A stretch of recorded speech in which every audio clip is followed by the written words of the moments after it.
Hi Redemption, this is Franklin, and I am going to be reading with you the book of 3rd John. So, first fun fact is that the book of 3rd John is the shortest book of the Bible in terms of word count. That's it. So it's got the least amount of words of any book in the Bible. And at first, I'll say it was a bit intimidating to think about what to say in a video about 3rd John. I'll be honest, I've never particularly really studied 3rd John and even really thought about 3rd John. And so I was struggling at first to think about and read through this and think, okay, what am I maybe missing in this? Where is Christ in this? Where am I in this? What does this mean? Why does this matter? Why is this short book in the Bible? Why did it make it? And I found, as I continue to read and I continue to look through it, there is this very profound truth, I think, about who not only we are, but who Christ is, and who we are to Him. And so, and after that, what we're supposed to do because of that. So I want to read quickly the greeting because I love the greetings of the New Testament. And so John says, "Beloved, I pray that all may go well with you, and that you may be in good health, as it goes well with your soul." Which I love that, as it goes well with your soul, because in this past year with the pandemic and people working virtually, and it seems like emails have just vamped up, and you're on Zoom and all these other things. And it seems like every email, whether it's from your coworker or a friend or even Macy's or something, starts off with, "I hope this email finds you well." And you're like, all right, whatever. And then they try to sell you a coupon, or I don't know, you don't buy coupons, I guess, but "I hope this email finds you well." Which is just kind of, you see it so much, it's just a standard greeting. And so I would have just glazed over that if he said, "I hope you may be in good health." It's just sort of this standard greeting. But then he adds this qualifier, "as it is well with your soul." As it goes well with your soul. And so immediately there is this reminder of not only this earthly good, he does hope that their temporal bodies are healthy and they're doing well. But even deeper, he also is considering the health of their soul and knowing that because these people are believers, that they it is well with their soul, even if the first isn't true. If they're not in good health, or they're not in good finances, or whatever may be going on, it is still well with their soul. And of course, he hopes the first to be true as well. But even if they received that and the email did not find them well, he reminds them that it is well with your soul. He goes on to say that he's happy with them. He's happy with the way they're doing. He's happy that they're walking in the truth, that they're growing, they're learning. But he's particularly happy about one thing, and this is the thing I want to focus on, is in verse 5, he says, "Beloved, it is a faithful thing you do in all your efforts for these brothers, strangers as they are." I think that's our key phrase for this video. "Strangers as they are, who testified to your love before the church. You will do well to send them on their journey in a manner worthy of God.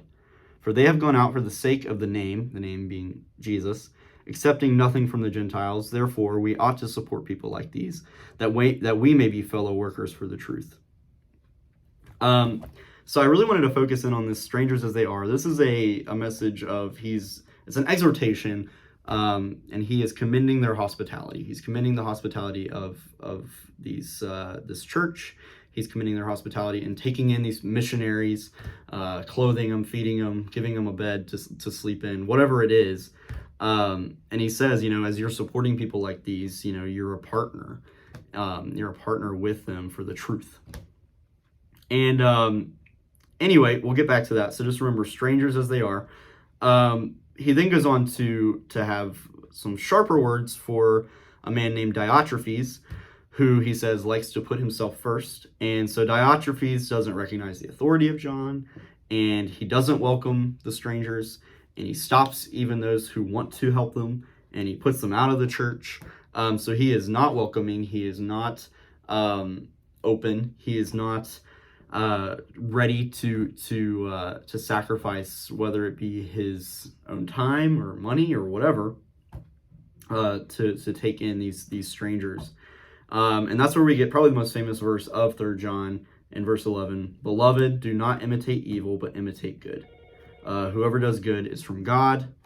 Sorry, I'm getting a phone call as I'm doing this. Not for me, though. He says, Beloved, do not imitate evil, but imitate good. Whoever does good is from God. Whoever does evil has not seen God. And so I really want to focus on this. Beloved, do not imitate evil, but imitate good. And the good obviously being that welcoming of the strangers as they are. He says, Diotrephes is not doing the good here. The good was what I was supporting earlier, which is a faithful thing you all do in your efforts for these brothers, strangers as they are. And at the very end of this, and I love this, the last thing he says, he says, I can't wait to see you and talk face to face, which I think is fitting to this time that we're in. But the last thing he says is, peace be to you. The friends greet you. Greet the friends, each by name. Okay, so we've got these 3 pieces that I want to focus in on, which is strangers as they are, and then we've got imitate good, and then we've got greet the friends, each by name. And I think the greet the friends each by name, that's literally how it ends. Boom, that's the end of 3 John. Shut the book. I think that's so important. It reminded me of this Dale Carnegie quote, the guy who wrote How to Win Friends and Influence People. And he says that a person's name is, to that person, the sweetest, most important sound in their language. And I think that holds true today. Actually, it's funny. Rory will appreciate this if he watches. I work at Covenant School, and he's got a kindergarten.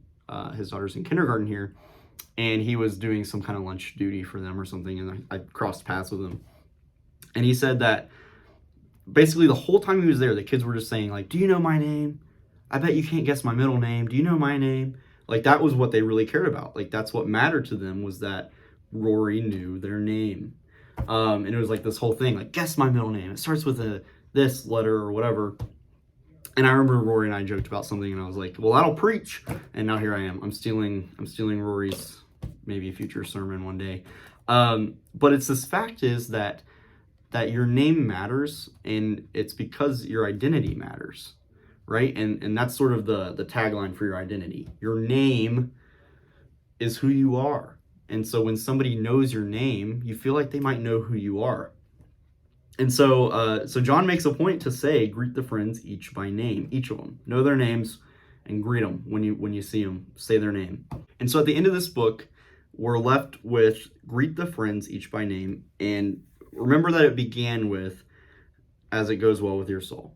So we begin with this reminder that it is well with your soul. We end with greet the friends each by name.